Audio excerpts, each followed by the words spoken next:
Welcome to my channel. My name is Matthias. Today we're back with Richard Haass's book, World in Disarray. And we're going to pick up where we left off in the previous video, where we were talking about the world order of the Cold War, where we had the United States and the Soviet Union, both of the major superpowers that would not confront each other directly.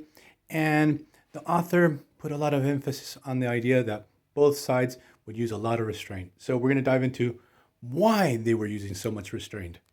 The author explains that if both of these actors would have confronted each other during this time directly, things would have escalated pretty fast, and we were at a total risk of having a nuclear war on our hands.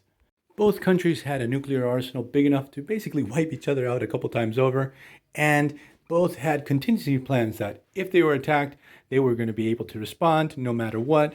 And basically, this is the main premise of MAD, Mutual Assured Destruction.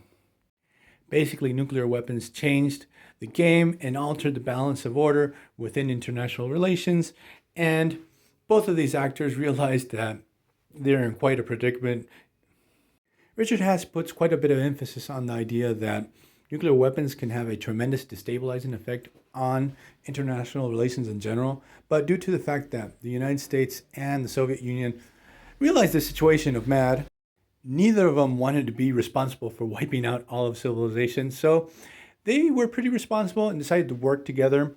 And this is what we're going to dive in this video. So nuclear war is very costly. And once you defeat your opponent, you're basically left with a nuclear wasteland. And you have to deal with the whole situation with radiation afterwards and its spillover effects.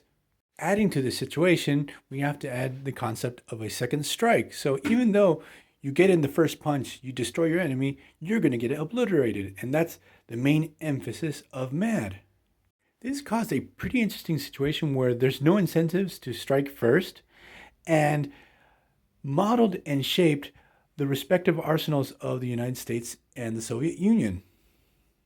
Haass actually establishes a list of key factors that he explains will establish if having nuclear weapons are going to add order or disorder to the system.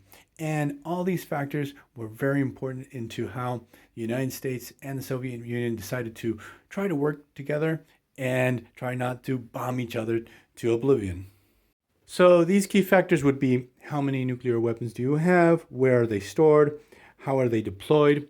What type of oversight do they have? And the nature of the government that has control over these weapons. Since the United States and the Soviet Union had way too many nuclear weapons and had second strike capabilities and have submarines and other aircrafts that can deploy the payload, both countries sat down and established the need to have arms control. So both sides realized that they're dealing with this zero-sum situation, that no one can come out on top. So they decide to start negotiating over the years and hammer out a series of very important treaties. So for offensive capabilities, they sign the SALT I and II, and then we have the START Treaty. For defensive capabilities, they signed the treaty, the ABM Treaty. This gave both actors a great deal of certainty and predictability, referring to the arsenal of the other. Transparency was a very key factor.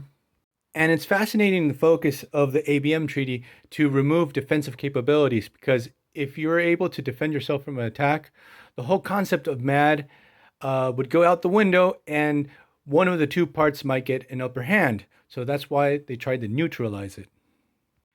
And what's very important here, and pretty much the cornerstone of everything that was going down between both of these superpowers, was the need of transparency on this particular subject and communication. There was a great deal of communication on the highest level, 24/7. So I'm going to leave this video here. I hope you guys liked it. See you guys next time.